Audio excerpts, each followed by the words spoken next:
Welcome to They Not Like Us, the podcast that explores life in any way the journey takes us. What's the niche? There is no niche. Well, I guess we are the niche. We are conversation chameleons who follow the conversation wherever it may take us. Catch us live on Facebook and Twitch, or listen to the show on YouTube, Apple Podcasts and Spotify. Hello, welcome to the show. I'm your host, Aaron. With me today, I've got Allan Misner. I'm not going to do much of an intro, Alan, because I'm going to ask you to do that yourself, if that's okay. So can you tell our guests a little bit about yourself? Sure. Well, I'm 58, and I was a corporate guy until I realized that my corporate life was killing me. And so I decided I needed to do something. And I spent about 8 years trying, and I really couldn't figure it out. Why someone over the age of 40 couldn't just go to the gym, start eating right, and do what I had done when I was in my 20s, And so I decided to become a personal trainer to train myself.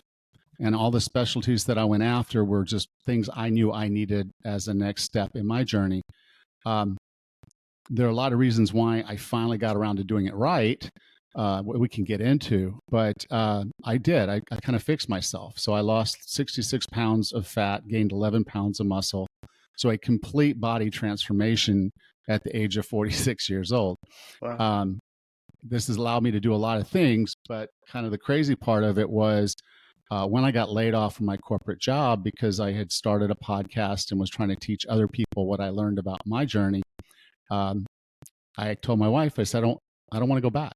I don't like those people. I don't like talking about things like head count and span of control and layoffs and going into a room and sitting down with someone that is a great worker and doesn't deserve this and telling them, I'm sorry, but you don't work here anymore.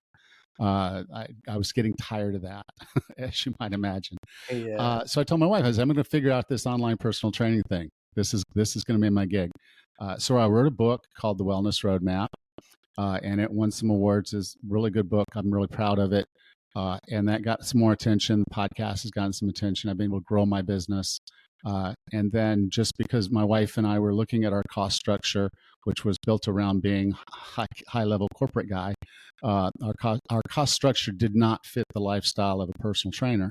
So we decided that we were going to sell our house and move to Panama. And so I live on a Caribbean island that does not get hurricanes. So anyone in Florida, the United States, that knows how scary it is when a hurricane's coming into the Gulf, it can just wipe your whole house and investment off the face of the earth any given day during the months of June to November. I don't have that anymore. So I've been doing the coaching here, and my wife and I also bought a bed and breakfast. So we run Lula's Bed and Breakfast down here in Bocas del Toro, and I'm loving it. It sounds really beautiful, actually, and it's such a big change. It's like almost the complete opposite of corporate life. Yes. What was there one single trigger that led to it, or was it a culmination of things over years that led you to that point where you just said enough's enough? Well, it was not. I wouldn't say it was one point, but there was one point that was it was the complete flip in my brain, if you will, because, we all want stuff. I want that. I want this. The question is, do you want it bad enough to do what's necessary to get it? And I had made the decision I wanted to be healthier and more fit, but I had not wanted it bad enough until I was on the phone with my daughter. She was 20 years old, and she was a level 1 CrossFit coach. So she was like I was when I was in my 20s. I was the athlete. So she was literally reliving my life. And she's doing this CrossFit. She's doing some obstacle course racing. And we're on the phone one day, and she says, Daddy, would you come watch me do this CrossFit competition? And I'm like, that was just a hit in the gut. I was like, I'm not supposed to be a spectator in my daughter's life. I'm supposed to be a participant. And so, but I'm like, I couldn't sign up for that CrossFit competition. I couldn't do that, what she's doing. And I said, but I should be able to. That's the ridiculous part.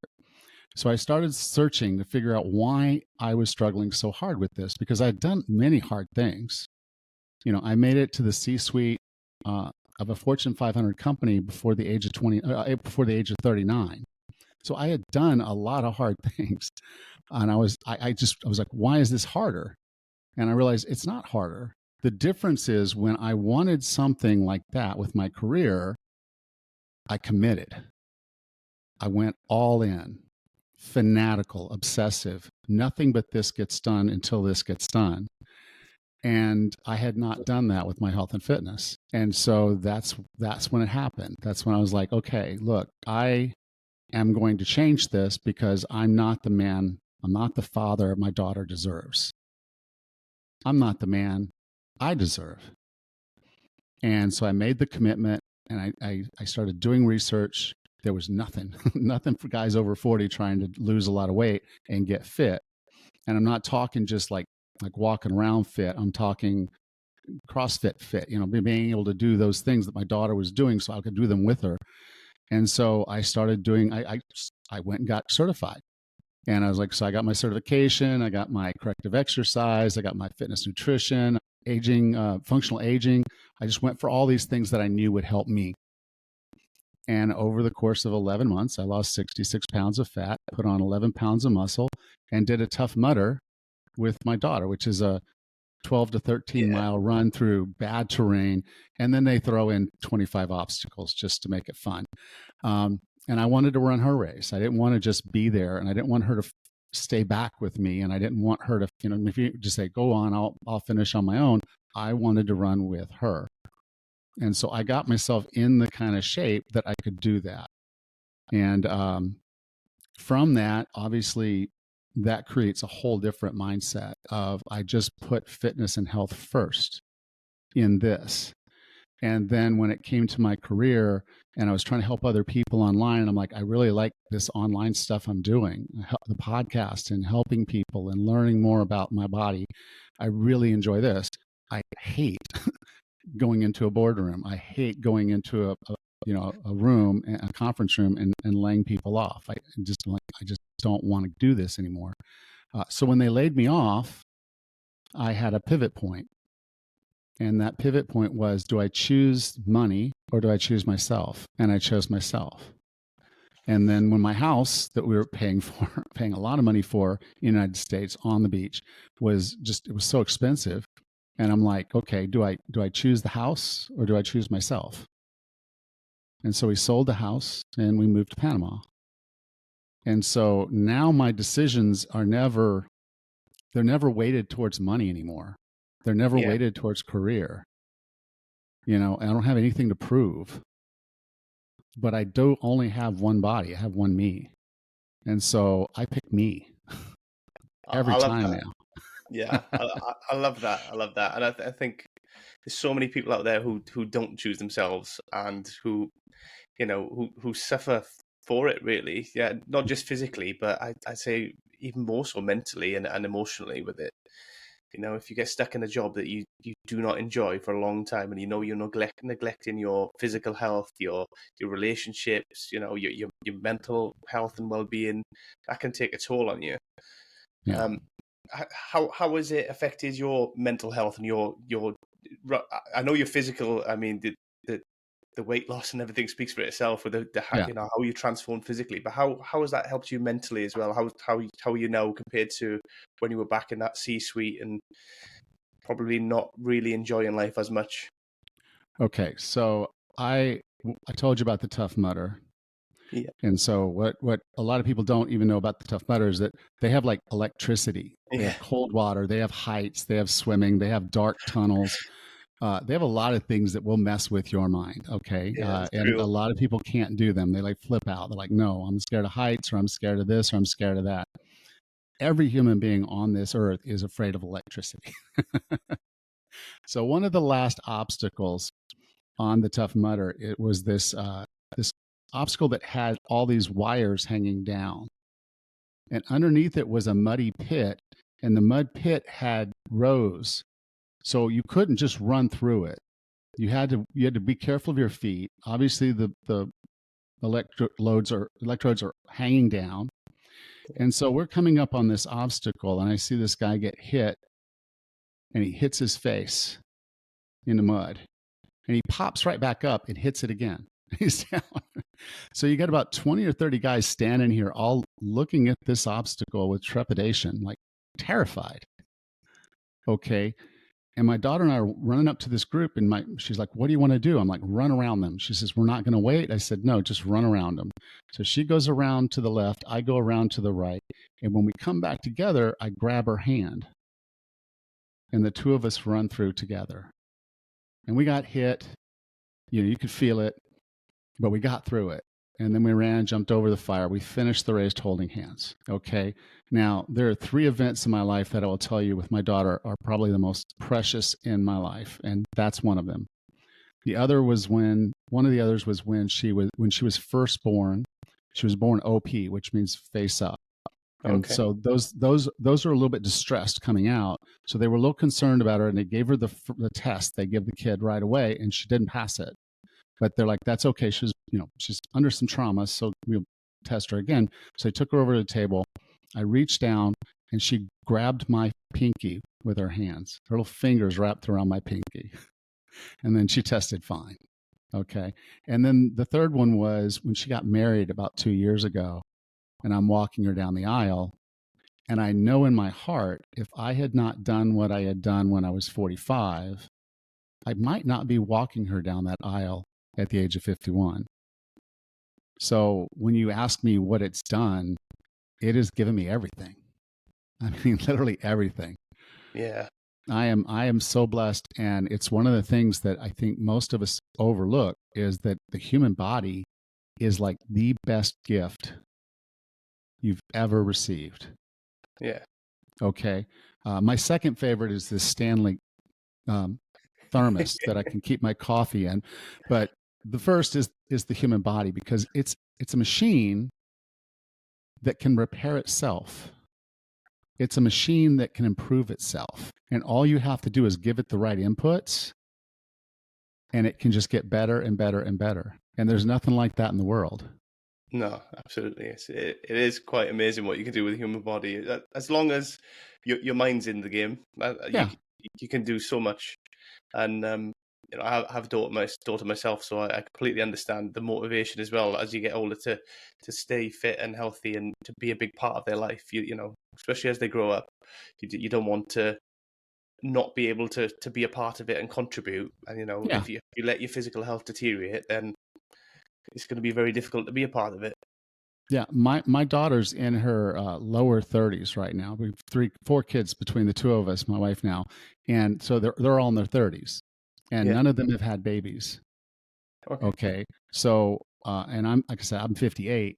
So if they start having babies now, by the time their babies are 19, 20 years old and doing whatever crazy thing that is, because we didn't have Tough Mudders when I was younger. No. Whatever that is, I'm likely to be very close to 80 years old. But you know what? I'm going to participate. I love that. Yeah. So your training then, how does that look, Alan? What kind of training do you do? Do you do a sort of a blended training? Obviously, you mentioned your daughter does CrossFit. Is that something that you do, or do you have a blend? I personally did CrossFit for a while, and what I learned from that is it is a good discipline if you have good coaches. Yeah. It is a terrible discipline if you do not. And so I was at a CrossFit, and many of the coaches were pretty good. The guy who was doing the writing of the WOD each day, not so much.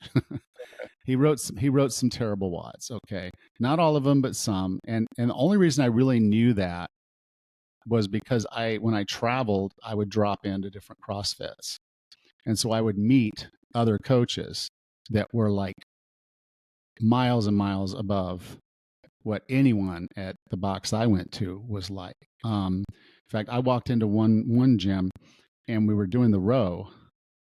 The ERG, what do they call it? Concept 2. Yeah. Okay. And I'm doing the pulls the way I'd always done the pulls. Coaches never said, none of my coaches ever said anything about doing this. And he came over to me and he said, "What are you doing?" And I said, I don't know. What do you mean? He's like, "You're strong." And I'm like, "Yeah." He said, pull. That's all you want to do is pull. He said, everything's the pull. And so he's like, I want you to just like you were going to do, just like you were going to do a squat, like just push, just pull or deadlift. And so I did that like really hard. And then because I put out that energy, I wasn't able to go back before the flywheel came back around. So he said, just sit there. And then the next breath, go back in. And so it was a hard pull and I go back in. I was taking a calorie a pull. Okay. Now, if you've done CrossFit, that's pretty cool. Yeah. Okay. And I was in my 50s doing this. Okay. So when I went back to my box and they gave us an AMRAP that included the ERG, and they're like, you got to do 30 calories. That's just 30 pulls. I was done in 30 seconds, where it would take me about a minute and a half before. So the guy cut a minute off of, a 30 calorie row, just like that. Yeah, just the quality over quantity. Just a little thing. Yeah, just a little thing. And so I realized if you have good coaches at a box, it can be perfectly fine. If you have bad, so one of the bad WODs, and this is one of the last times I trained there, was he had deadlifts. It was one of my best lifts. Again, I'm strong, I can pull. He did deadlifts for strength. Now, he gave us the increments, and you start at 60% of your 1 rep max, and you go up. Now, the problem we had was we just didn't have enough of the 5s and 10s. And so everybody else was hoarding the 5s and 10s, and I was on my own bar because no one else was pulling the weight I was pulling. And so then I'm looking for 5s or 10s, and there aren't. So I'm adding 25s. Okay. So you add 25s, that's 50 pounds every time I went up on my deadlift. Yeah. So my last pull, I was doing about 110% of my 1 rep max for 3. Okay. And I felt pretty good about it. And then comes the Metcon, and they lay out the Metcon, and it's hang cleans, toes to bar, 500-meter run, AMRAP. Yeah. And my lower back was already toast from the deadlifts. I had good form, but still, it was fatigued. My core was fatigued. That just killed me. I mean, it literally just laid me out. The problem was I lived a mile from the box, and I usually walk to the box in the morning. And then here I am. I have to walk home, and my lower backs just gave out. And so it's my fault because it was ego. It was stupid. But it was also a bad WOD. Yeah. I've been there with ego and stuff. And when you're training with other people as well, or there's other people in a class, it kind of, that competitive nature comes out, and it pushes you to want to do that more when you probably should rein it in a little bit. Yeah. So because I completely understand that, because I did I did 2 discs in my back, my L4 and L5, so they collapsed. But I have to work around that when I'm training, because I still train. I just have to be careful, because it flares up every now and again or whatever. I can trigger it by deadlifting. But some days, if I'm training with somebody and they're going a bit heavier, then that ego kicks in, and then I end up hurting myself. There you go. Yeah, it's horrible. It's hard. Yeah, they made us partner up one time, and they were like, so we're walking up, and he was strong too, and we were going to do, I think it was an EMOM, and it was like you had to do 5 deadlifts in an EMOM. And I just walked up to him. I said, "Okay." I said, "Do you want to do 315 or more?" And he's like, "What?" And I'm like, "Well, I know you could pull 315." He's like, "Yeah, but this is an EMOM, dude. I'm not pulling 315." I'm like, "Okay, what do you want?" He's like, 225, like everybody else. I'm like, "Okay." But again, that's ego. So one thing that has fundamentally changed about the way I look at fitness is, and it's funny because CrossFit is a sport where they say they're when they do their games, they're going to name the fittest man and fittest woman on earth. That's their moniker. Okay, so that's supposed to be what fitness is. But I have a different definition of fitness. Okay, and it works like this. So my grandfather loved golf, like loved it more than people. And I think that's why he got divorced. But he lived on a golf course, and he played golf every day until he turned 80. And then I was visiting him, and he wasn't playing. I said, "Why aren't you going out with the guys to play golf?" He said, "Well, I can't anymore. I can't swing the clubs. My balance is off. I don't have the strength." I'm like, "Well, do you want to go work on it?" He's like, "No, I can't try it. I can't do it. I tried." So he quit golf at 80. And a lot of people say, "Well, okay, 80 years old. Okay, that's okay." He lived till he was 95. Wow. So the last 15 years of his life, he didn't get to do the thing he loved the most. Now you flash forward 5 years, he's 90. He's living in an assisted care apartment. So he has his own apartment, and there's people he can call when he needs help.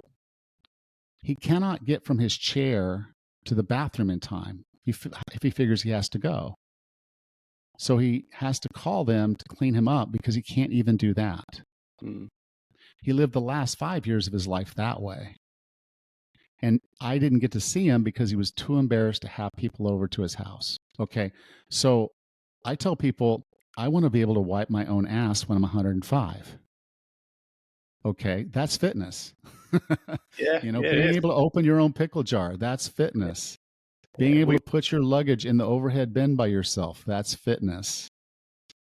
Doing the sport you love as long as you want to, that's fitness. So instead of thinking of fitness as, oh, I've got to be as fit as a CrossFit athlete, no, you need to be fit enough to live your life, to do the things you need and want.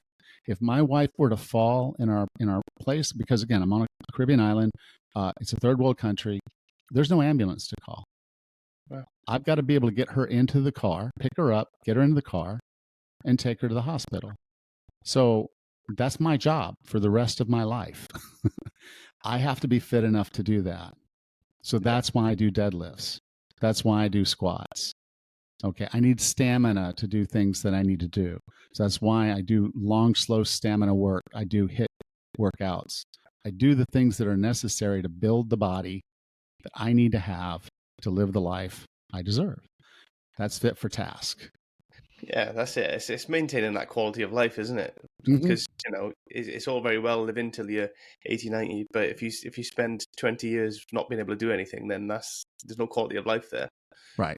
I mean, I feel so bad for my grandfather that's how he spent the last parts of his life. But, I don't want that for me. I don't want that for my kids. I don't want them to not be able, for me to be embarrassed to see my kids or grandkids because I've got issues with my health or fitness. I want to be rolling around on the floor with them. Whatever they're doing when they're 20, I want to be doing that.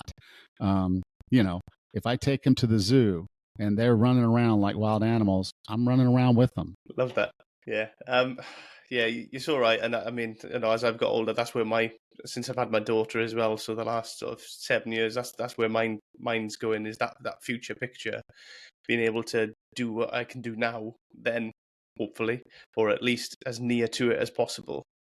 So yeah, because I'll tell this short story. Our oldest boy, he married a girl who had a child. Okay, so when I first met Tammy and I was coming around, this little girl was terrified of me.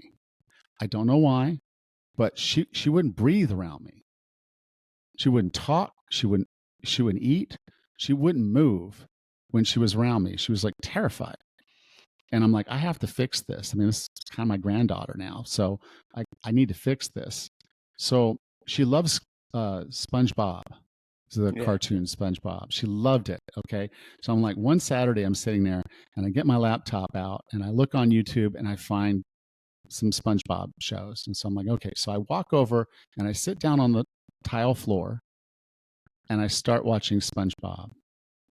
And then she comes over and sits down beside me. And I scooch over a little bit. And so we're watching the episode of SpongeBob. When that episode's over, I asked her, would you like to watch another? And she said, yes, please. First word she ever said to me, yes, please. We watched another episode.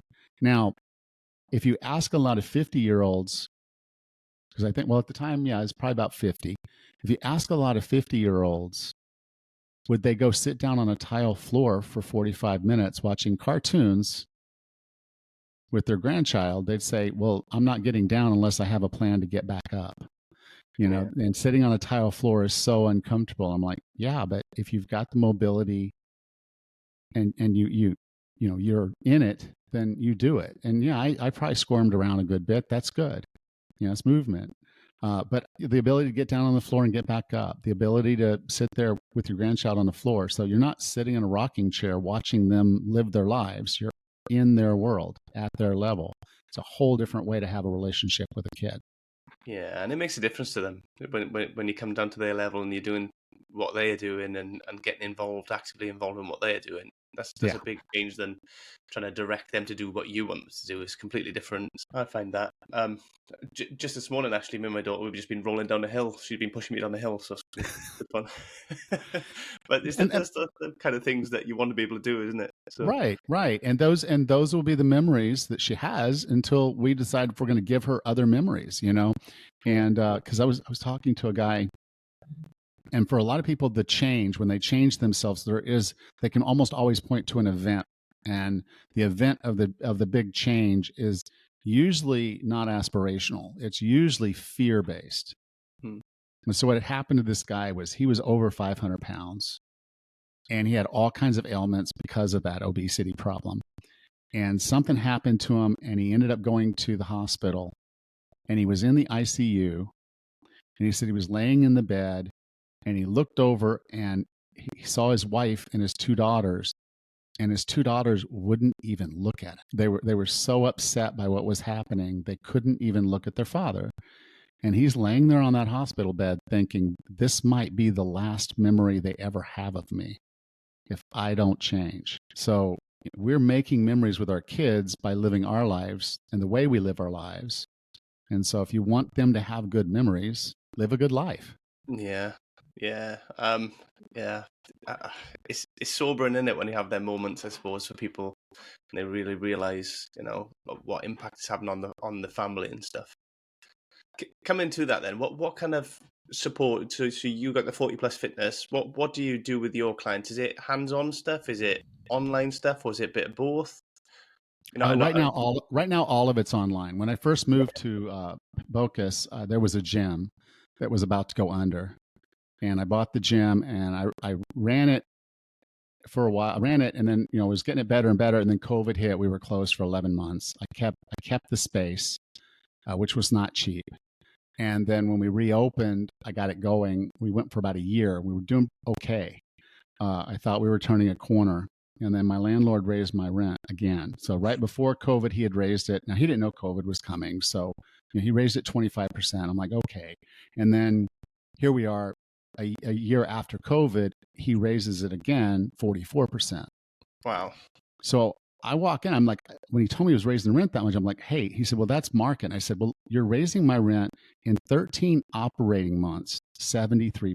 I said, there's no pass through. I can't pass that through to clients. So this just puts me under. And he's like, well, that's the market. So I'm like, well, okay, if it's market, I'm going to look around. And I found a better space and I moved into a better space. And so I was pretty happy. We did a good build out. I had to invest some more money, but built a good build out. And then 3 other gyms opened within 250 meters of my gym. One was a fight gym, one was a private studio, and one was a lifting gym. And so everybody wanted the new thing, and they were in a better walk-up space for the tourist traffic. So we lost all walk-up traffic that we would usually have. And then all the folks that could afford the higher priced gyms went there because their equipment was newer and nicer. And so I thought I could outlast them. I tried for about 3 months and realized I couldn't do it. So I ended up selling because my new landlord really did want a gym in that space. Once I gave him the idea that that's what I was going to do, they asked me, they're like, would you sell us your equipment so we can run a gym here? And I said, I'll do better. I'll sell you the name, likeness, logos, website, all of it with the equipment. And the only thing I want is that rack, a set of dumbbells. You'll have a complete set. I think I got a Olympic bar and maybe 300 pounds of weight. And then I bought some more. But so I built my own home studio at Lula's. It's in our what would have been in a living room of our apartment is now my gym. But so I made it a win-win. I still ended up with a studio gym that I can occasionally train people. But for the most part, I would say 99% of my training is done online. And what we're doing here is for most people, they are coming over for weight loss. That tends to be the most common. But occasionally I get people who are also interested in strength or performance. So I had a guy who's a bicyclist. he does each year they do these rides. He does these rides with these guys on bikes, and so he had this 140-mile run they were going to do, a straight line shot. He said everybody else in the group was like 10 years younger than him, and he had put on like 15 pounds, and so he was like, I know I'm not going to be able to keep up with the group, and this is the kind of group that will leave you. These are the guys, really good friends that will leave you. They'll come back and get you with a car, and then they will laugh at you for the whole year. So he's like, he didn't want to just ride with them. When you're riding with a group like that, there's times you have to be at the front and be the windbreak. And so he wanted to be able to ride their race, similar to the concept I had. I want to be able to run my daughter's race. So we trained him up. I told him, I said, I'm not a biking coach. He says, well, no, I know if I just build power in my legs and I lose 15 pounds, I'll be ready for that ride. And so sometimes there's a little bit of performance involved in it, but for the most part, I'd say 90% of my clients, it's weight loss that they're interested in. Okay. And aside from the physical training and guidance that side, do you do the nutrition side as well, Alan? Yeah. I kind of look at it from three perspectives. Well, maybe four if you want to break it down. But the first one is nutrition. The second one then is going to be fitness. The third is mindset, and that's probably the most important one. Yeah, and then the fourth one, and this is somewhat optional for some clients because they don't really have problems in there, but it's self-care. So are you getting enough sleep? How are you managing your stress? How's your self-talk? That kind of thing. So for some of them, it's across all four of those areas. But I'm always touching at least three. How do you manage that? Is that a lot of one-to-one conversations? Is it just like weekly check-ins, or is it how do you manage that kind of relationship? I've tried group stuff online, and it just never sings. It works, but it doesn't work for me the way that I feel like I could do more. When we got someone in a group environment, they're kind of hiding behind everybody else, and if they're not doing well, they're just quiet. When they're doing well, they're loud. And so you got a lot of loud people and a few quiet people, and now you're looking for the quiet people. And then you're having to message them, what's going on? You weren't loud. And so what I found is I actually just enjoy having fewer clients and having more one-on-one interaction with them. So my basic program is a 12-week program, and it is a one-on-one program. Inside the app that I use for my programming and tracking, there is a group function now. I didn't have that before. So I do put them into a group forum so they can all interact with each other. But I don't really use that as a coaching medium beyond occasionally having a group call where I'll go over something that I think everybody needs to hear. And I'll post that video in there. But so they'll come on a group call if they want to, and then I post it in there so they can watch it later. But most of what I do is really about the one-on-one interaction, me seeing what's working and what's not working and helping them tweak it, because there's not a one set way to do all of this. We're all a little unique, all a little different. Someone can sit there and just say, I'm going to count calories, and the weight just falls off. Someone out there will say they'll be counting calories, they'll get down to 1,200 and they're not losing any weight at all. And you're like, okay, let's talk about your fitness. Like, I'm walking this, I'm doing this. I'm like, they're doing everything that mathematically makes sense. And then you start talking to them about their sleep, and it's like, no, I don't sleep. I've got menopause, and so I'm not sleeping. And I'm like, okay, that's probably the problem. Your hormones are all out of whack if you're not sleeping. So let's start working on your sleep. Whereas if I had them in a group, I might not pick up on what's going on with them. And so I prefer the one-on-one, and that's what I do. And I also keep my client load relatively low because I want to be able to give each of them the attention they deserve so they can get the change that they need. Yeah, I think that's important, especially if people are going to sort of maintain that kind of level of change in their life. I think they need that one-to-one, and they need that nuanced interaction that's specific to their life and their needs and what's happening in their life, etc. I think if you just almost, these group sessions are almost cookie cutter a little bit, aren't they? They're a little bit too generic, and I think people they can be. I mean, if you get people who are willing to put themselves out there, then a group dynamic can be awesome. So if you were doing a business coaching, because I do some of that too, and you get a group dynamic, it's beautiful because people are asking questions, people are doing follow-on questions, people are sharing their experiences, and more people are willing to do that in a business coaching setting. When we're talking about weight loss, we're talking about disease, and we're talking about other things, people are a lot less willing to stand out and say, yeah, my name is Bob and I'm 50 pounds overweight. To say they want to lose 50 pounds is to admit that they are 50 pounds overweight, and maybe more, because most people won't shoot for the real target. They'll shoot for what they think they need. And so they get uncomfortable to sit there and admit that, okay, they're not perfect. So I spend a lot of time when I was on group calls, I spent a lot of time showing them I'm not perfect. Okay. You don't have to be perfect, but it's really hard to get people to engage in a group when it's health and fitness, unless it's like a class. If it's a class and you're moving and you're cheering them and all that works. And anyone that wants to improve their fitness and they're struggling with motivation, I would encourage them, find a class, find a group, get involved with them. That's accountability at that level. Hire a coach. That's accountability at a leader level. And so if you're getting accountability, that's going to keep you going for longer. And then you can work on the skills of self-efficacy, where this becomes a part of who you are and how you do things.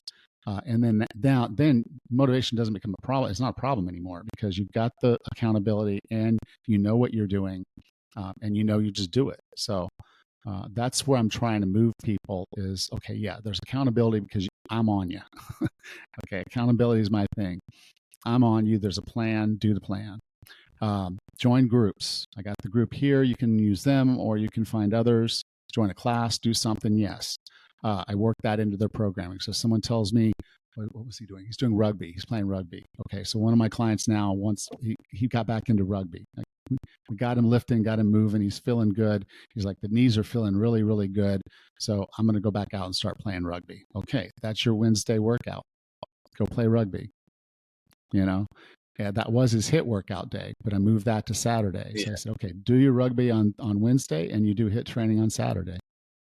And so, beyond that, then we want to start moving them to self-efficacy. So we start putting strategies and tactics to reduce friction on things that you should be doing and increase friction on things you shouldn't be doing. And then that makes it easier and easier and easier for you to do the things. And then when all those things become your habits and your values, so it's a habit to get up in the morning and go work out, then you identify as someone who does that. So the best example I can give is someone starts out walking. Okay, so I'm going to walk for half an hour after work.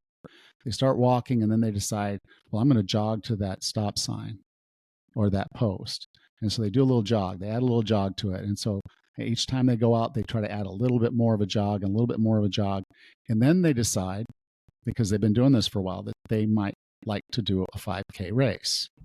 So they sign up for one of the local 5K races and they kind of train up for it a little bit.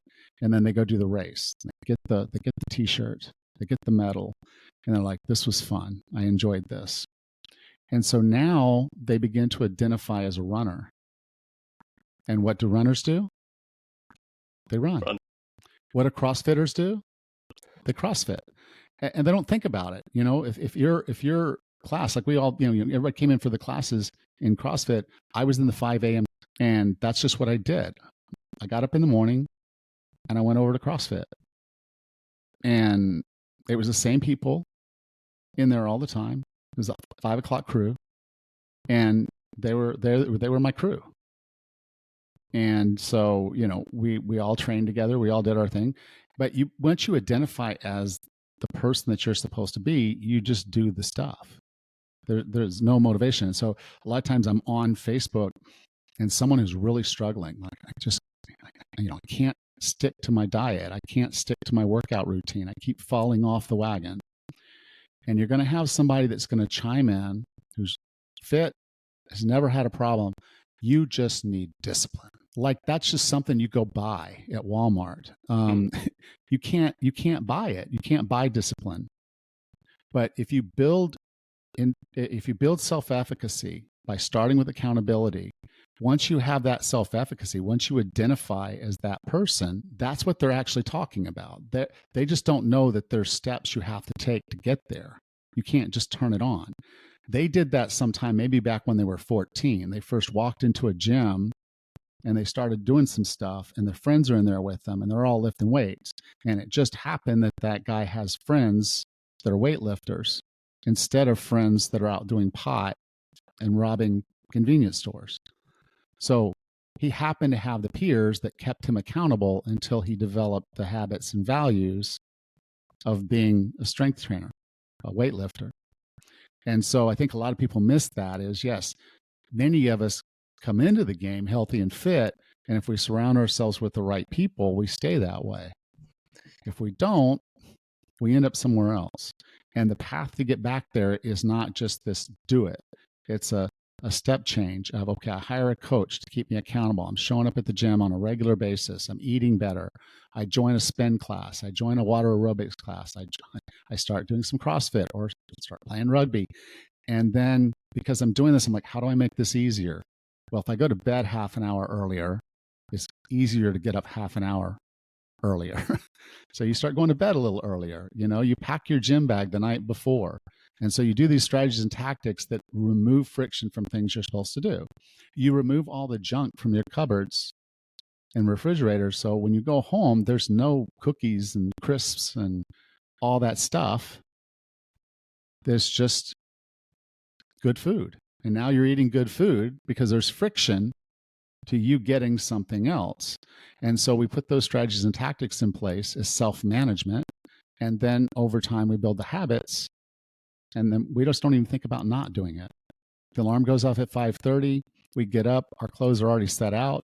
We put them on and we go do our thing because that's who we are. I like that. And I'm glad you put it that way, because I always thought, it's kind of discipline. So I've trained myself since I was 16 years of age. I just go to the gym with my friends, and it's actually, thinking about it, it's become part of my social life. Actually, yeah. I go there to see my friends and hang out with my friends, and and that's what I do socially. So it's become part of my routine, my life. If I don't do it, I actually feel a bit off because I haven't had that. I haven't had the physical exercise to make me feel good in that way, but I also haven't had the social element. So, and when it comes to me, I do think, it's discipline, but it's not in a lot of ways, is it? Because it's part of my life, and I've made it part of my life, and it's ingrained in my life for so long, and that's why I do it. So yeah, removing the barriers and stuff like that makes much more sense to me. And I suppose we all have that. With life and work and families and everything else, we have so much piling on top of us, and our willpower or things that we have to do and we feel like we got to do, and just adding an extra layer, especially if you've not done anything like that for years, can overwhelm people, I suppose, and lead them to just cutting it out because it was easier to get rid of it sometimes. Well, right, because no one's going to miss it. Yeah. But you. And so like here was a perfect example.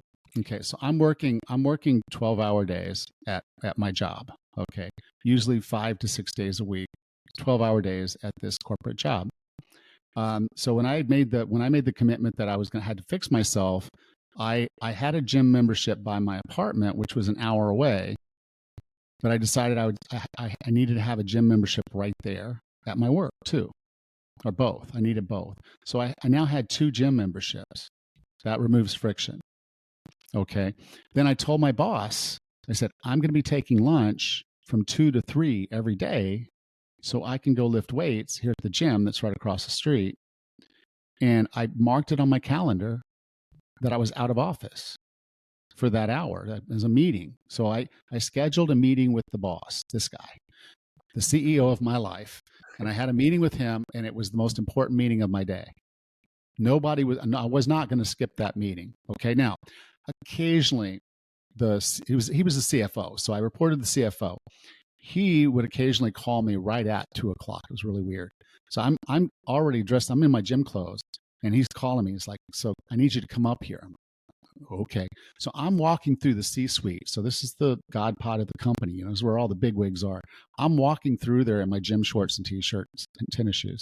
And sometimes I walk in his office. He says, "What is this?" I said, "Well, 2 to 3. It's my lunch hour. I'm headed over to the gym." And so he would say, "Okay, well, I need this." I'm like, "Well, do you need it before 4:00?"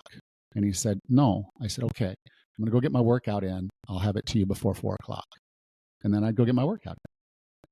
So I set a meeting, and that meeting was a priority for me.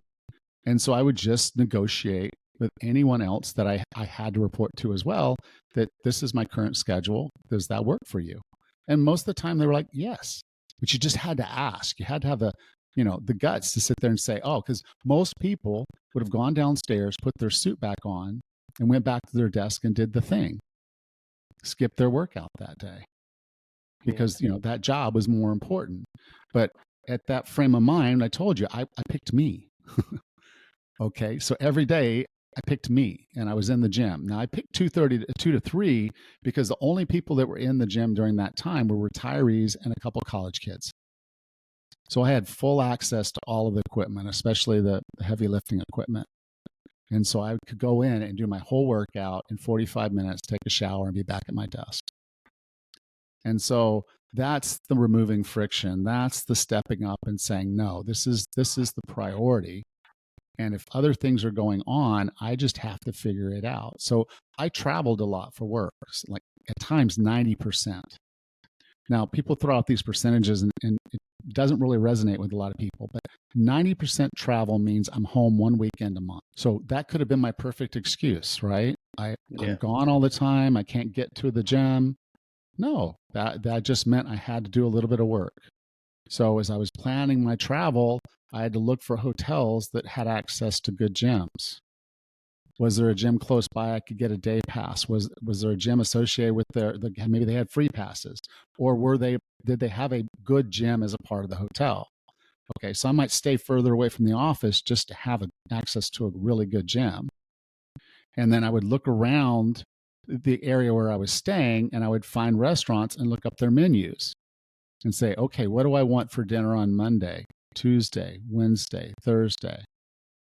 What's the best choice for me at each of these restaurants? So when they come out and they want my order, I already know what I want. I'm not sitting there flipping through the pasta and saying, oh, that lasagna looks great.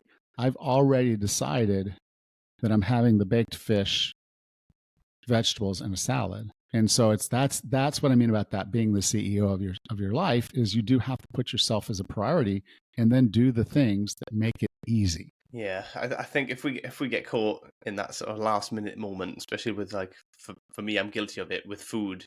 And you haven't planned anything out or thought anything. They're the moments when you crumble and you end up eating things you shouldn't be eating, and then you feel bad for it afterwards. And I would keep food in my truck. I keep food in my desk. I have a filing cabinet over here. I've got tuna and walnuts, a little refrigerator over here. And so I make sure I have the types of food that I need around. Even when it was my truck, I had little bags of nuts and snacks and things, jerky and things in my truck. So if I found myself hungry, I didn't have to stop at a convenience store or fast food. I already had what I needed. And those were the little bridges of nutrition. It's like, okay, I am hungry and I can't wait till 6:00 to eat. So this little snack will be just enough to get me going. I don't need to go stop somewhere where I'd eat probably 3 or 4 times this in calories and not nearly the nutritional value. So you look at, and that's a part of this process as you're changing, because you're going to make mistakes. We're all human. And so one of the procedures I teach to my clients processes I call the slip to success.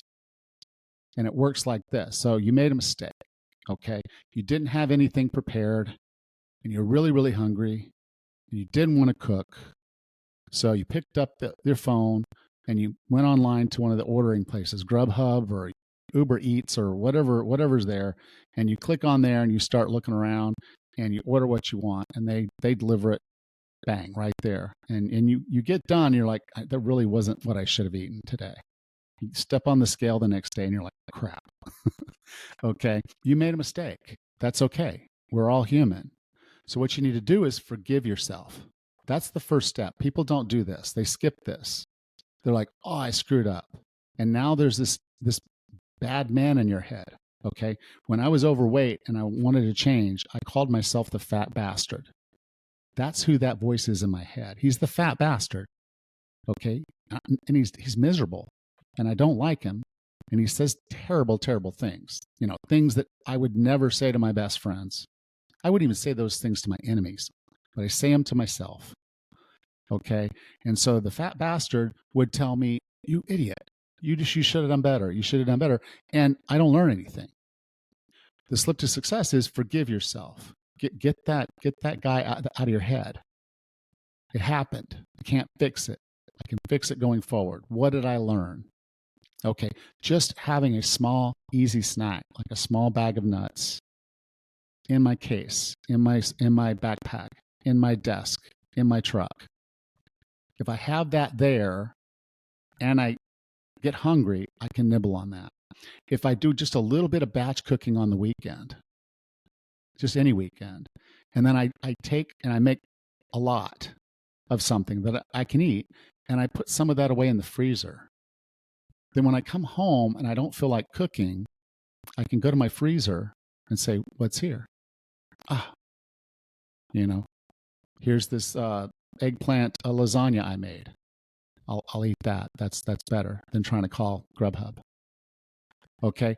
And so now you've come up with a decision, an action plan, and then you just go do it. It's like, okay, so what do I need to do? Well, okay, Saturday I need to shop, Sunday I need to batch cook, and I'll make sure on Saturday buy some nuts. I'll bag them all up and I'll put them everywhere I might need them. And now I have a plan and I'm acting on it. So when you slip up, that's only a failure if you quit. That's only a failure if you let the fat bastard talk you out of change. And so if you step up and say, okay, I forgive myself. I'm a human. I made a mistake. I can fix this. What are things I could do to remove friction from the things I should be doing, add friction to the things that I shouldn't be doing, and then you carry that plan out. And if you do this consistently, all of your failures then become future successes. Yeah, I like that approach. I like that approach a lot. And I think that is part of the problem. It's too easy to do the wrong thing, to get sort of takeouts and stuff like that. And if you have nothing prepared, you'll just take the easy route 9 times out of 10 if you're tired and you're in that point where you're just really hungry and stuff like that. So I think removing the friction and adding friction to the what was the easy thing to get fast food and stuff makes a big change. And the stuff you're saying about the self-talk, I think we're all guilty of that negative self-talk. And I've been there myself where I've fallen off the wagon on a diet or something like that. And then I'm really negative about myself. And then I'm quite emotional. Like, it's just something emotional about food, isn't it? I don't know what it is, but it's that emotional connection to food. And then you feel awful. But then the next day you're just like, well, doesn't matter now. I've already failed sort of attitude, and then you eat more junk, and then it just becomes a cycle and end up back where you were. Yeah, that's that guy. That's that guy. I don't know what you want to call yours, but yeah, I don't know, but he's always there. He's always there. Just name him. That's the point. Go ahead and name him, and know that he's someone you don't need in your life. Yeah. Okay. Give him a name, and then realize when he starts talking, it's like, hey, you're not part of my social circle anymore. The guys at the gym, that's my social circle. My wife is my social circle. My daughter is my social circle. You're not my social circle anymore. Yeah, I like that. I'm going to try that. I'm not going to come up with a name on the spot because I'll just embarrass myself. But I'll have a think about it. But I like that a lot. Moving on to your podcast, then, Alan. What can you tell us about your podcast? Okay. Well, it's a mix of interviews and solo shows. I do have a co-host I brought on a couple years ago. Her name's Rachel. She's in her 50s also. She's a run coach. She's a coach and a run coach, but she focuses on endurance sports, and running is her main thing. I wanted her on this show just for the woman's opinion, because about 67% of my listeners are female, maybe 65, 67. So I wanted someone on there where we could, after I had an interview or after I did a solo show, the two of us could kind of discuss it, summarize it a bit, and get some of her insights into the talk. But on every interview that I do, I either have to deeply research the guest or I read their book. And so over the course of almost 9 years of doing this, I have literally read over 400 books on health and fitness. And when the guests come on, they know I read their book, because the questions I'm asking are not the questions that they're asked on any other show. So if you see a guest that's on my show and you've heard them on multiple podcasts, because when someone issues a book, they go the route and they want to get on all the different podcasts, my interview is going to be completely unique from anything you're hearing anywhere else, because I'm not going to ask the 5 questions they put on their one sheet.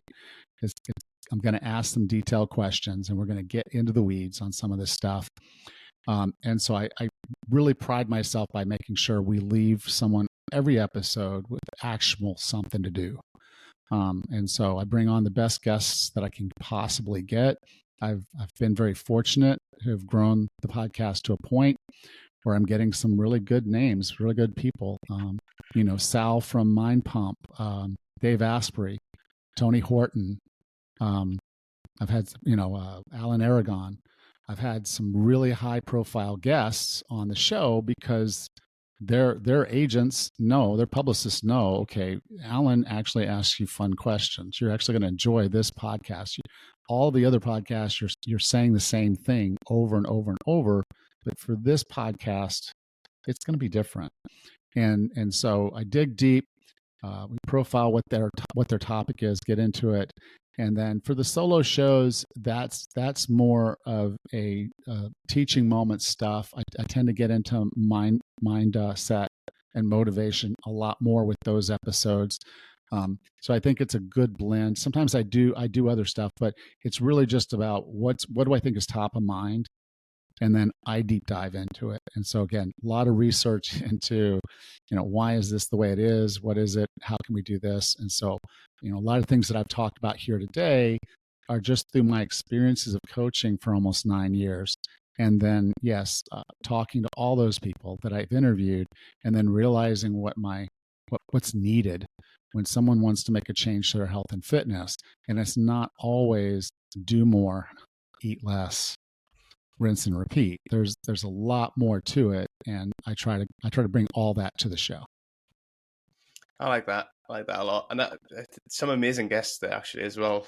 With them guests coming on the show, I suppose you're probably taking stuff away from yourself for yourself as well from that. Oh yeah. What kind of sort of insights have you taken from it? Is it transformed anything that you're doing, or is it just kind of added little bits?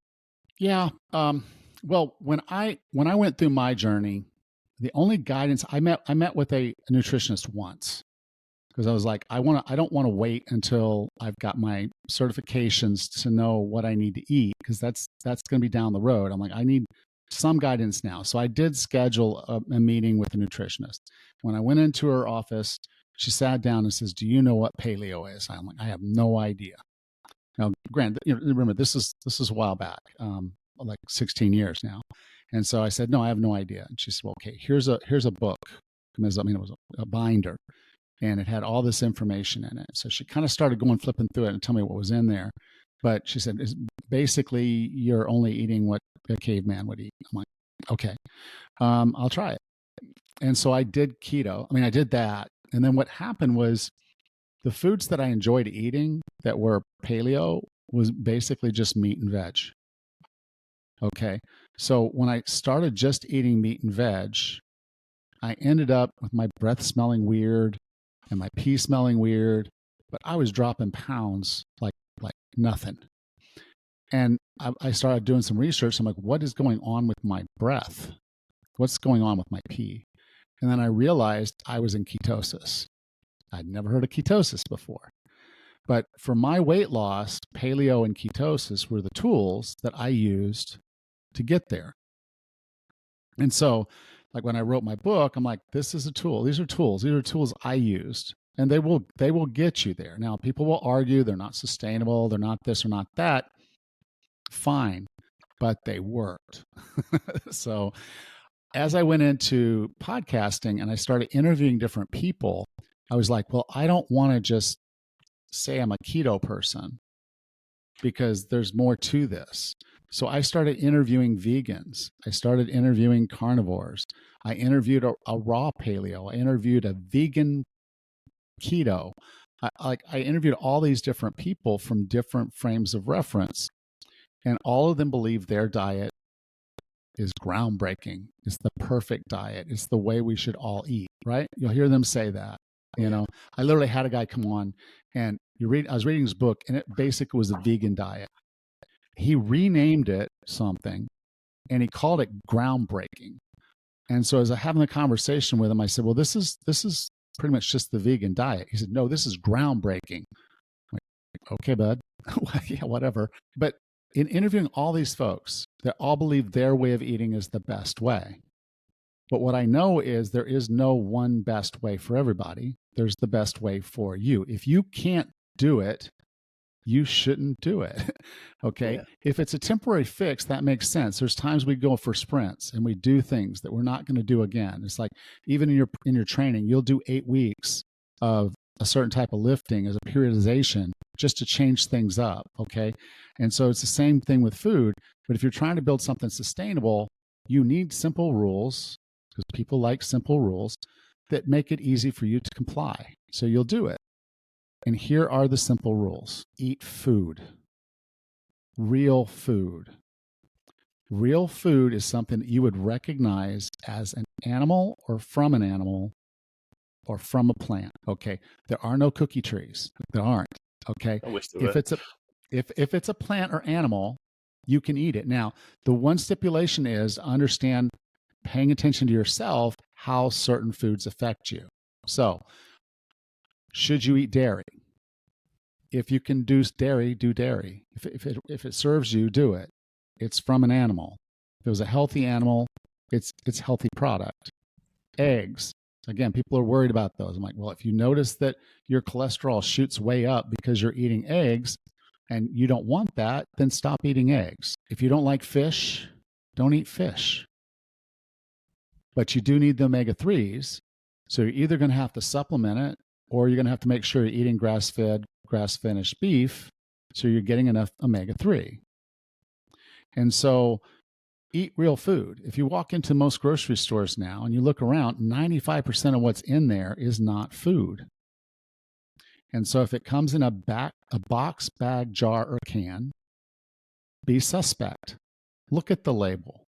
Is there anything in that you would say is not food? Not part of an animal or from an animal, or not a plant. And if it's in a box, bag, jar, or can, I would say 99% of it is not food. And you shouldn't be eating it at all. Granted, I like cookies. I'll eat a cookie. It's fine. But I don't think of that as food. Okay. I enjoy it, but that's it. So I have one and then I move on. So I think that's the core. Just eat real food. If you eat just meat and vegetables, maybe some eggs and a little bit of cheese, you're going to lose weight and you're going to feel great. Yeah, it's when we cram that other stuff in there that we start having problems. Yeah, honestly, I love that approach, and it's refreshing to hear it, to be honest, because there's too many things out there. People are saying, you have to do this, you have to do that. But they all agree, and that's what's so funny. I'll be talking to a vegan, and I'll tell the vegan, I say, why is the vegan diet the best diet? And they'll say, it's a whole food, plant-based diet. We're not eating crap. Yeah. You talk to a keto, they're like, it's a whole food keto diet, low carb diet. Okay. You talk to a carnivore, animal-based products, whole food. Okay. All the way across the board, they're all talking about the quality of their food and ignoring that there are bad things that still fit the mold. So if you're eating animals that were sick and not treated well, or products from animals that were not treated well, they're probably not the best thing for you to eat. So a standard factory-raised cow is eating grains. They're going to have just omega-6 fatty acids. They're not going to have any omega-3, which is what you need. And if your fish is farmed, it's probably going to have all kinds of chemicals and mercury and everything else that you don't need. So again, the quality of it matters. And that's what all of them are saying. High quality, whole food. then they decide to just exclude a whole food group, like that food group was the problem. Yeah. And that's okay. If that's how you want to be, if there's an ethical reason or just it makes you feel good that that's how you eat, Yeah. So there's people that like carnivores, like, I'm on a lion diet. Okay. And then they do that. I'm like, okay, well, if it works, it works. There's a guy who ate bacon for 30 days and lost 30 pounds. Not the way I would do it, but it worked. And, does he eat bacon every day, all day? No, he did that for a short period of time as a tool, lost the weight, and he's gone back to more of just a carnivore, keto kind of style of eating that works for him. And so I'm not opposed to using a particular diet as a tool. Just realize that if they've got you eating a lot of box, bag, jar, or canned stuff, even if it says the right thing on the label, it's vegan or it's keto, it's a cookie. It's still a freaking cookie, dude. And that's what your body's going to recognize it as. And so as you kind of just look at food, just say, is this meat and vegetables? And if you're mostly eating meat and vegetables, you're going to be fine. In fact, after I get off this interview, the place where I buy my steaks is going to be open, and I'm having steak for dinner tonight, steak and salad.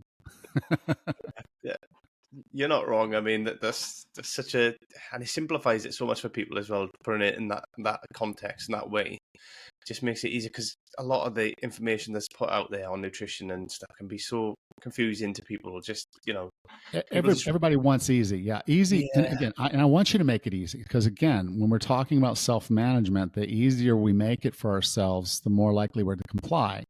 But just realize there still is no one rule. So I could say I went keto, and you may not be able to tolerate eggs or dairy at all, milk. And so you might have to exclude those. You might do very well eating beans and potatoes. If I eat beans and potatoes, I gain a little bit of weight, just how my body acts. So I tend to avoid, I have beans from time to time, but they're not a staple like they are for a lot of other people. I don't eat rice. I don't eat much pasta at all. My wife made pasta last night, and I'm not going to not eat it, but that's not a normal thing. It's a different thing. So it's not that you don't eat those things. It's just that you understand, make your own simple rules, experiment with what works for you, and then make it sustainable by making it easy. I like that. I like that a lot. Just going to move on to the wellness roadmap then. When did you write the book, Allan? Well, I got laid off in December of 2017, and that's when the concept for the book came about. So from Christmas to New Year, the episodes that I recorded, solo episodes, they were the outline of my book. Okay. So I sat down, wrote the outline of the book I was going to write the next year, and I literally sat down and recorded the whole thing. So I had guidelines for what I wanted to do with the layout of the book. And then I hired a writing coach, and I hired an editor, and I hired a graphics person, and I hired this and that. And so I went through the publishing of it. It took me about 9 months to get, I'd say almost 11 months to get the whole book published. And so I sat there writing, editing, re-editing. I'd send something off to the editor, my editor I hired, and they'd rewrite stuff. I'm like, no, now it's wrong. You changed what I said. But it was a good experience, because my writing coach was really solid in, storytelling as a way of teaching. He picked up on the fact that I tend to have two voices: the voice when I'm telling a story, and the voice when I'm giving instruction. And so he said, you have to carry that forward in your book. You can't, once you start that, you can't not be that. And it's easy, because that's actually how I talk. And so I went through the book. It literally has 3 sections. The first section is basically setting foundations for yourself. So it's that commitment thing I talked about with my daughter, the commitment, and then self-awareness. And then, so it starts with commitment, then self-awareness, and then setting your goals. And so it talks about all of those. The middle part is the streets. So the first part was GPS. The middle part's the streets. This is the nuts and bolts of getting all of this done and how I did it. Again, At the time, I was a little naive. I thought how I did it was the right way. I was interviewing other people, but I still hadn't accepted that my way wasn't really maybe the best way, because all of my clients were doing it and it was working at the time. Till I had some, it's like, I'm not going to do that. I'm like, okay, then don't. We'll figure it out. And then we did. And then I realized every way works. You just have to figure out your way. And so then the last part is a part that I think is missing from a lot of health and fitness books, and it's the end. So what happens when you reach that destination? So what happened after I got to the Tough Mudder and I'd lost all that weight and I'd completely transformed my life? Well, I had to do a few changes. I had to make a few changes in my life because I was not the same person. And a lot of people forget that. And so I had to celebrate. And I celebrated by finishing that Tough Mudder with my daughter. And then I had to acclimate because I was now a different person. People looked at me differently. People treated me differently. I had people who weren't my friends anymore because I wasn't living the lifestyle I was living before. And I had new friends.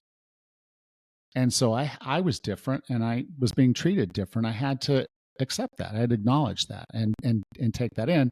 And then I had to reassess where I wanted to go because you don't just stop. Life's not over. Like, yay, I won. Yeah, I still got years to live. So what are those going to be like? So set a new target. So redo your GPS. Where are you going? And then you just go. And so this is a continual cycle of reinvention and improvement that you get to do over and over again. And so that's why I call it a roadmap, because it really does, soup to nuts, gives someone the thought processes and then the what's to do a bit. Again, not exactly how I do it in Coach today. I've learned a lot since then, but it is a good primer to take you through if you're trying to figure it out. It's definitely worth it. Yeah, I think it's stuff like that helps as well to see that other people have gone through it as well, I suppose. If somebody's just in that point now where they're just wanting to start, or they just realize that they want to change their life, turn their life around, often just seeing that somebody else has been there, done it, even if it is a slightly different way to the way they intend to do it themselves, it can just inspire people a little bit, kind of give them that little bit of an extra boost. But okay, what we'll do is at the end I'll grab all the links and we'll put the links to your podcast and your book and everything in the show notes. I wanted to just move on briefly and touch, because we haven't touched on it yet, is about life in Panama. What's life in Panama like, and how are you managing your work-life balance now differently to what you were before? Okay, well, it's 100% different. I had a large beach house in Pensacola Beach. I was working corporate, and then I moved to the house when I got laid off because I was living up in Louisiana. So I was able to move to my house that I own, kind of the dream house. I moved there, and I wrote my book. And after I wrote the book, I was doing my coaching and just looking at my budget and our spend rate, and we were spending more than I was making. And so we both decided we were going to go ahead and start looking. Panama has a lot of advantages for expats. People call themselves expats, and we're immigrants. We're immigrants. Just accept I immigrated here. No company moved me here, but I don't know why people have a problem with the word immigrant. It's a person that wants to live in a different country and chooses to go there and makes it happen. If you go there legally, then cool. But you're an immigrant. I'm an immigrant. Okay. Sorry, I had to do that little rant because I agree. I don't want to use the term expat, but some people will get frustrated that I'm not. Anyway, they make it very easy for people from the United States, the United Kingdom, Canada, Australia, and South America to be here. Most of us are going to get like a 6-month visa, tourist visa, and then a lot of people will just do a border run, like to Colombia or Costa Rica, and then come back a few days later, and they start another 6 months. My wife and I, when we came down, we knew we were going to be here for a while. So we went ahead and got our residency. So we don't have to do that back and forth. So we're here pretty much full time. I'm on an island that is in a rainforest. So we have sloths and monkeys and poison dart frogs and toucans, and we're right here. Some of the most beautiful beaches you're ever going to see, and it never gets colder than 70 degrees, which is 21 Celsius, and it never gets hotter than 90 degrees, which I think is somewhere around 31 Celsius. So it stays in that range of temperatures. So for me, it's always comfortable. Yeah. Okay. It is humid. So if you're not used to warmer weather, when it's warm and it's humid, that's, for a lot of people, that's a lot. I'm okay with that. I lived on the beach in Pensacola Beach, so I'm used to warm and humid. I can do it. But the weather's pretty consistent. We do get a good bit of rain because we're in the rainforest, but that's good because that's where we get our water from. It is a third world country, so nothing works exactly the way you want it to or when you want it to. So it forces you to mentally slow down. It forces you to let things go. So like yesterday, I was on a coaching call. The guy was late. He messaged me and said he was going to be about 5 minutes late. I'm like, cool, no problem. I'll be here. My power went out, which means that my modem, my Wi-Fi went down. And so I'm trying to get my Wi-Fi back up before, because I don't know how long the power is going to be out. It popped right back on. So I'm like, okay. And so then I log on again on the call. We're talking for about 10 minutes and my power goes out again. So I'm like, okay, I can't count on the Wi-Fi. So I tether to my phone, get back on the call. So it's that sometimes it's that little frustration thing of power going out when there's no real valid reason for it to do it. Sometimes we don't get enough rain and we don't have enough water. Sometimes the citizens will strike. And the way they do strikes here is they block all the highways. Wow. And that means we don't get supplies. So we get no food, no gas, no cooking gas. So things can get a little tight here when they're doing that kind of thing. But like I said, I live in paradise. I wake up every morning. I go to work in gym shorts and usually a tank top. I dressed up for you. I still have gym shorts on though. I'm in full gym kit. This is how I live my life. So. Yeah, and that's it. It's like, yeah, I do have a separate office from Lula, so I can come over. I've got my studio set up, and so I have a nice little office where I can get my stuff done, coach my clients, and do my thing, do my podcasting.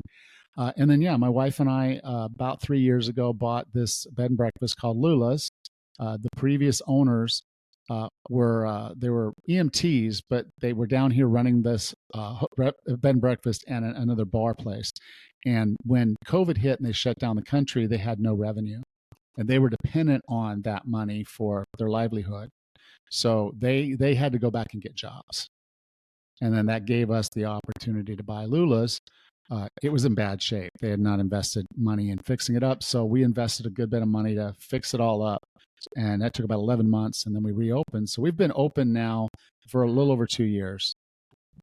And things are going great. We have 6 rooms. So it's not like overburden. We have 2 staff that come in and help us with cooking and cleaning. And we get to meet people from all over the world and help them have a wonderful holiday here. And do you enjoy the day-to-day running of it? Is that something you get involved much in, or? Well,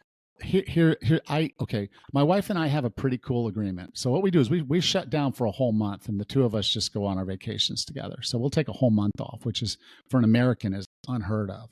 Europeans do it all the time. And it's like, well, that's normal, right? Just take a whole month off and go. For Americans, that's very unusual. But we'll shut down for a whole month, usually in either September or May. And we'll go and travel and go see family and do what we want to do. But beyond that, my wife and I will take our own little vacation trips or things like that. So like my family reunion that I went to in August, she had a woman's trip that she just went on for a couple of weeks not long ago. So we spell each other. So she primarily runs it day to day. The only time that I'm super actively engaged in it is when she's away. So if she goes away, I'm now running 3 businesses. So at that point, my work-life balance is it's work, eat, sleep, work. And I did that for a few weeks, but she's back and she's running that. So I got this. That's good. It sounds amazing, to be honest. It sounds like I'm jealous if I'm completely honest, because it just sounds just moving away from the normal sort of westernized way that you just get up, go to work, come home, and everything else, and just it's become part of your life. It sounds like, your work is your life, really. So it's the things you enjoy to do. You're in a beautiful place. You have time to take off and enjoy yourself. And your core work is about your fitness and your health and your wellness. It sounds really, really inspiring. Actually, it's really good. And see, my wife has a vehicle only so she can drive guests, pick them up when she needs to. But I don't have a car.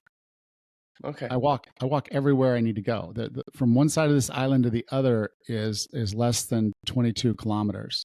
Wow. So I can walk anywhere I want to go on this island, and I don't need a car. My wife bought me an e-bike. I haven't even ridden it once because I just walk where I want to walk. I love that. For anybody out there who would be potentially considering a big major lifestyle change like that, like moving abroad or opening a B&B or something along them lines, like a complete career change, etc. What advice would you give to them? Well, nothing in your life is permanent, unless you're burning the boats. The statement of the general who said, "Now go burn all the boats because we're gonna walk out of here or not." You're not burning your boats.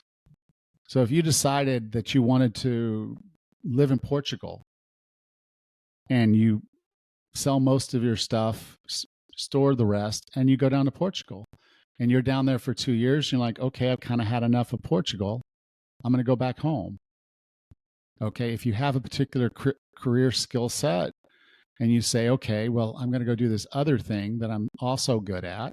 You do that other thing that you're also good at, and that business fails, well, you go back to the other skill set you have if you can't use that skill set somewhere else. So what I know is if push came to shove and there was a major problem here and we had to leave, I can always get a job. And in fact, the fact that I've spent all of this time like living in another country and develop skills like public speaking and writing and interviewing, it would just make me better at any other thing I chose to do. The other thing that I've done that I think is fairly significant is I've reestablished what's important to me, and it's me and my daughter and my wife. Okay. And so if I went back to get a job, when it comes to the decision of what I'm going to do, it's going to be about us and what's best for us. And so it might not, it probably won't be going back into a corporate job, but I might go out and be a trainer, training people what I used to do because I'm very good at it. And now I'm better at training people. Or it might be that I just go and decide to be a waiter because I can talk to people and I can make them feel happy and comfortable and I'm good at service. And so I go out and get a job as a waiter. Do I make as much money? No, but I can feed my family. I can take care of myself. And that's at the end, all I really care about anymore. So just realize you're not burning your boats. You can always pivot. You can always go back and just, go live, go do you. I mean, just put me first, in your life. Say me is first. What's best for me? All right, that's great advice. And actually, I think what holds a lot of people back is that fear, the fear that they'll fail, but they've got nothing to lose. We all fail. My gym failed. Did that mean that I just decided I couldn't do anything? No, I'm still very good at coaching, and I'm also coaching other coaches, fitness coaches, as a business coach. So I'm really good at what I do. I know what I know, and so I'm teaching, and I'm trying to make an impact because if I'm helping people get healthy and fit, and I'm also coaching 40 other people that are helping people get healthy and fit, what did that just do to my reach? I could just have my podcast and I'm helping a lot of people, but I get on other people's podcasts now. I make a concerted effort to put in the extra work to reach out, pitch myself, get on other podcasts so I can help more people. And so from a legacy perspective, I love what I do because I'm making the world better. Yeah. Now, I'm not going to beat this. And I don't have any belief that I will. Did you know, I saw a stat this last week in one of the books I was reading. There are 1 billion obese people on this planet. Okay. And they're not all muscular. They're not all high BMI because they've got muscles. There are literally a billion obese people in this world, and I'm like, that's astronomical. I can't even wrap my mind around that problem. But I do know that what I teach can help the people who are listening and ready to make the changes they need to make. Yeah, and I think, to be honest with you, I think the problem from an observational point of view, I don't have any data on this. This is just observational, and they might be a bit biased, but it's getting worse from what I see. There's less people interested in sports and less people interested in, and I think with all the good that comes with technology, I think there's a lot of bad that's come with it as well. It's made life staying in at home, and you throw COVID on top. What's happened with that? It's just made it so much easier for people to just stay at home, not go out, be comfortable, and not do anything. Yeah. Well, part of it is this. It's happening earlier and earlier, and so you and I, we were not obese when we were kids. We were playing sports. We were lifting weights. We were doing those things because we already had the fitness and the comfort of our own body to step in and start doing those things. But when a kid grows up and they're obese before they're 10 years old, they don't get picked first for anything. And that stigma of knowing that they're not going to be good at a sport means they're not going to ever play a sport. And if you don't play sports as a kid, you're probably not going to play many sports as an adult. So the problem is there. That's where it starts. And then I think the other side of it is when we get overweight, it gets harder to do those things. So I loved volleyball. I loved flag football. I loved all that stuff. And I was very, very active in it for a number of years. And then I stopped because I got so busy. And then I put on weight and then I couldn't do those things. I went out and tried to play some volleyball and almost died. I was like, okay, this is terrible. And so I think it's a spiral downward. You start putting on weight, you get unfit, you don't want to do the things because they're hard or they're embarrassing, and you don't do the things, so you put on weight and you get less fit, and now you really don't want to do the things. And so it creates this cycle that just takes you down. And it's really hard to reverse that until you get the recognition and acceptance that if I'm going to change, I have to change myself, not just what I do. And you have to make the commitment that you're going to do it, and you have to get fanatical and obsessive with that being the priority of your life for at least a period of time to get yourself back right.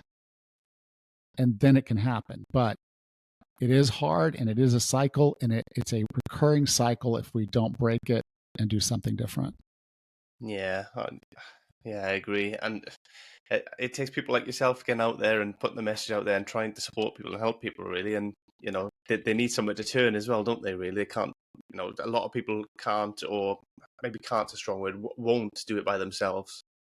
Yeah, well, they need accountability. That's the first step, because again, they have to want it, though. They have to commit, because the reality is, like there was a mayor in the United States in New York that decided that sodas, sugary drinks, carbonated beverages were the problem that was creating the epidemic of obesity. And so he wanted to write a rule that no place could sell a Coke, or basically a beverage like that, a soft drink, that was more than 16 ounces. And the backlash against that was insane. So you're never going to make donuts illegal. You're never going to make, biscuits illegal, or fast food, or any of that. So people are going to still do it. And if you tried, they would fight you. They would fight you like you were taking away their youngest child.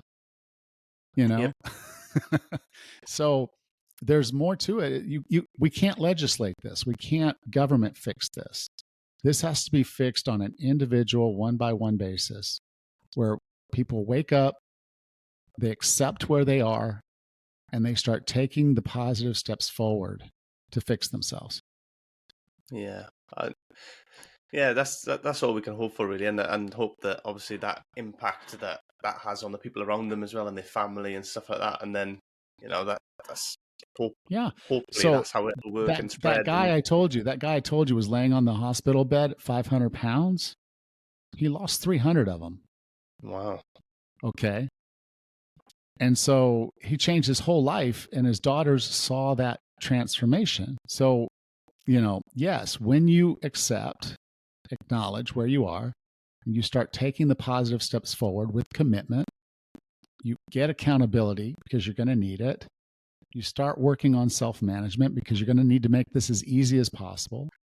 And then you become the person that just does these things. Then you'll move yourself forward.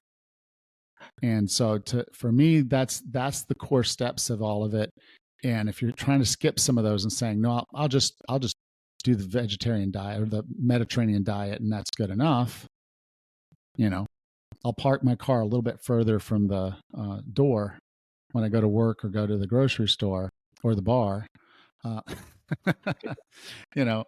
take a few more steps. That's not going to change your world. So, that may be all you can do. I had one client, she hired me and we were talking and she said, I get winded walking from my house to my car in the carport. And I said, okay, that's where we're starting.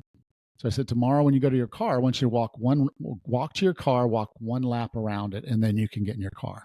And she did that. We were talking about it, and back and forth. And she said it was hard, but, now I'm on the third day. It was a little easier today. I'm like, okay, so tomorrow you do 2 laps around your car. And she said, this feels kind of silly. I said, but you see what we're doing here? And she's like, yeah. She started doing 2 laps. Within 3 weeks, she was walking for a half an hour around her neighborhood. She just needed to start where she was and do something a little harder, just a gentle nudge more.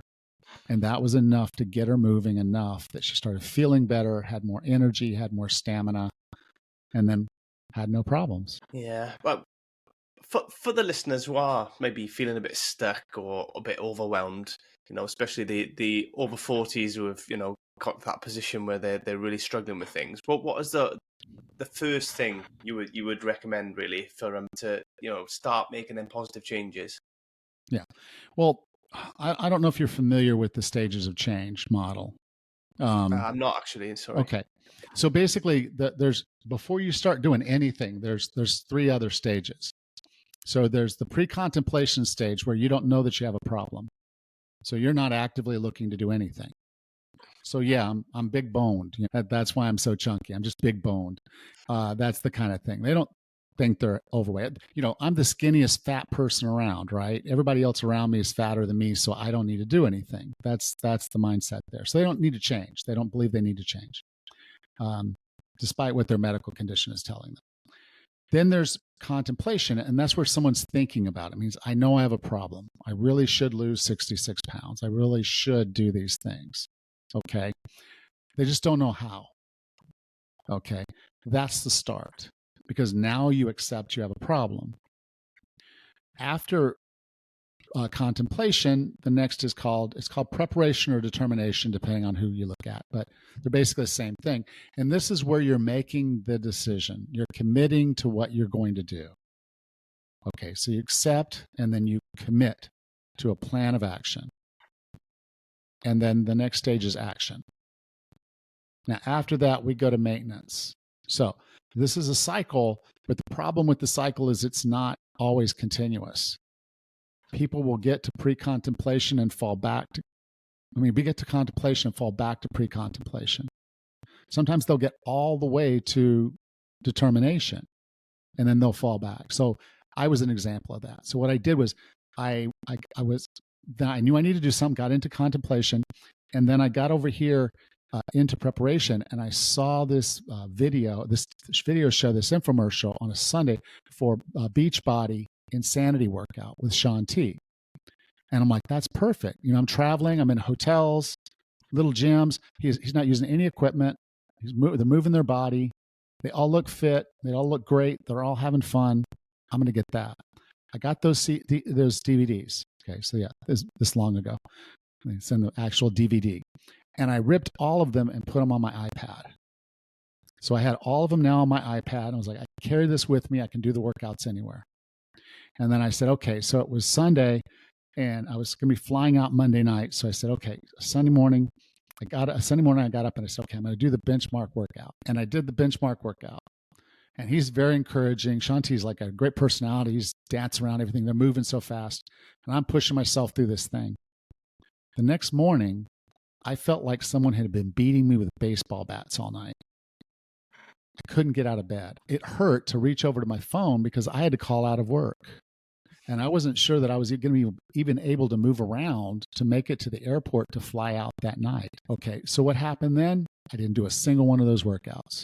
I fell all the way back to pre-contemplation, and I sat there and never did any of those workouts.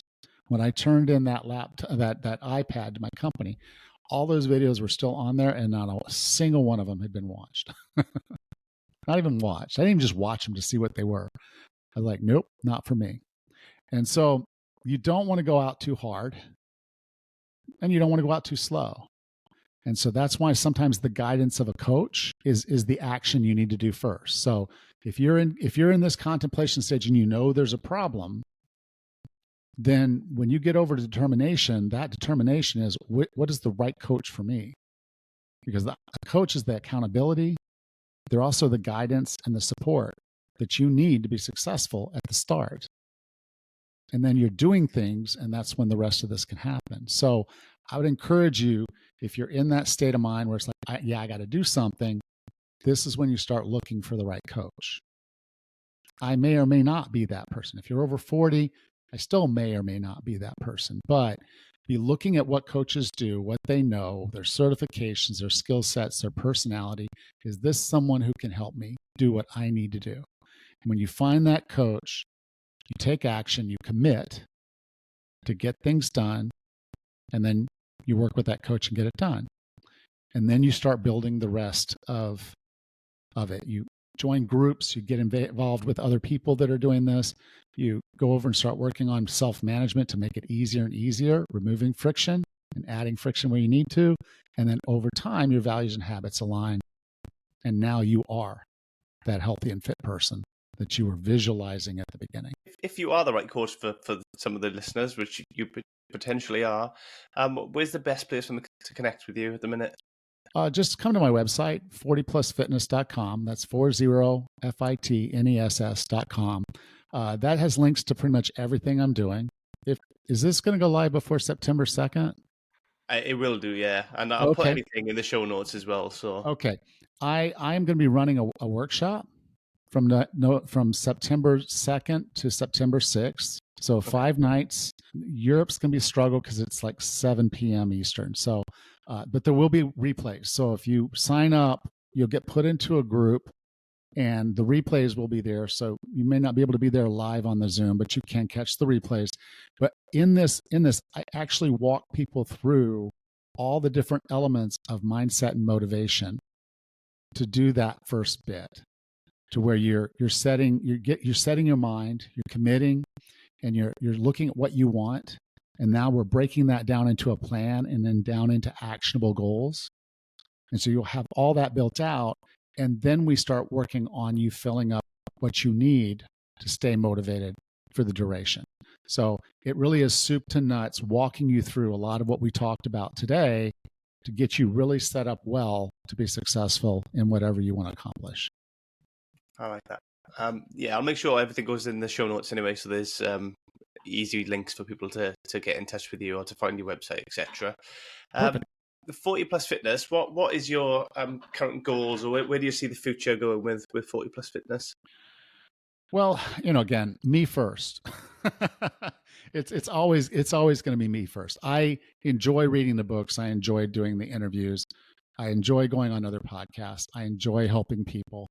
And so what I'm doing right now is everything I want to do. I want to help more people.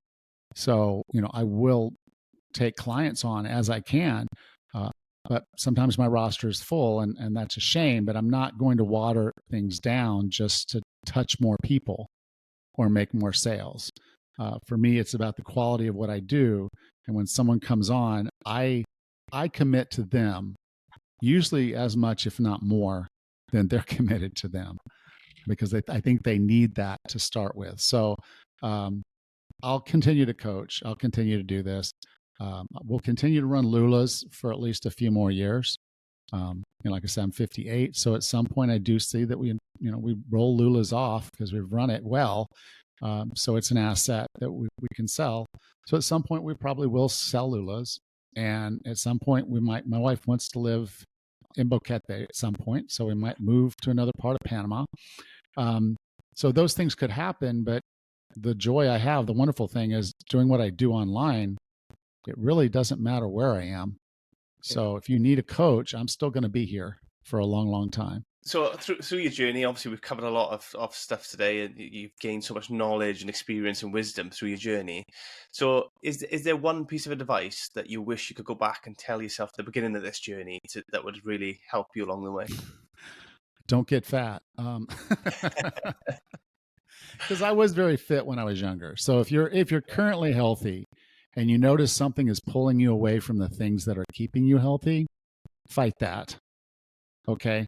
If you're not healthy and you know it, then it's time for you to make the commitment to change. So you're one place or another. You're fit and you've got a lot of other things pulling on you. Fatherhood, job, this and that. If you let that pull you away from your health and fitness, you will lose it. So don't. If you're over here on the other side where, you need to do some work, well, you've got to commit. You've got to be fanatical. You've got to be obsessive. You've got to put yourself first. And so if you can do those things, regardless of which side you're on, that's that, again, where I let myself get fat. When I was fat, it's like I had to commit to fix it. So wherever you are, do that thing. That's good advice. I like that. I'm probably gonna end the show here, roughly here. Is there anything else that you want the listeners to know or want to share with them, Allan? No, I just want you to remember that you have the best gift right there with your body. If you give it the right things, it will heal. It will get healthy. It will get fit. And you'll have what you need to live the life you're supposed to live. Really appreciate it. I appreciate your time, Allan, and it's been great chatting with you. Like I said, I'll just reiterate it. I'll put the links in the show notes so people can find you and interact with you on there. But really appreciate you coming on. Thank you very much. Okay. Thank you.